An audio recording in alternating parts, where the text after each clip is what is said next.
Sur 2 600 000 Twingo invendus, celle-ci est un modèle unique et laissez-moi vous montrer pourquoi. Tout d'abord, c'est la numéro 25 d'une cinquantaine d'exemplaires de Twingo Lecoq, une Twingo un peu spéciale produite par la carrosserie Lecoq à l'époque et qui se voulait nettement plus luxueuse. Vous aviez donc une peinture extérieure polylustrée qui était obligatoirement noire avec des flancs contrastants, ou bien en rouge comme la mienne, ou encore en gris-argent, vert, bleu ou bien jaune. Cette découpe latérale, elle fait bien évidemment référence au Bugatti, de même que les jantes qui sont des jantes BBS du même dessin que celles de l'EB110 Supersport. A l'extérieur, vous remarquerez aussi que les trois entrées d'air typiques des Twingo ont désormais droit à des grilles en aluminium. A l'intérieur des Twingo Lecoq, vous retrouvez une sellerie cuir et surtout des sièges qui ont été légèrement redessinés et qui ont désormais droit à un accoudoir central avec un tout petit rangement. Tous les plastiques intérieurs ont été peints en noir et certains ont même droit à un effet ronce de noyer typique des années 90. Enfin, une plaque numérotée a été apposée sur la console centrale et c'est là qu'on peut voir que cette Twingo Lecoq n'est pas tout à fait comme les autres.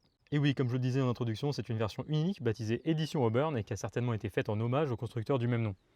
Cette version unique, eh bien, on la reconnaît notamment à son cuir rouge alors que les autres Twingo Lecoq ont du cuir noir ou encore à ses moquettes beige à passepoil rouge. Cette couleur beige, on la retrouve également au niveau du ciel de toit qui est fait en Alcantara.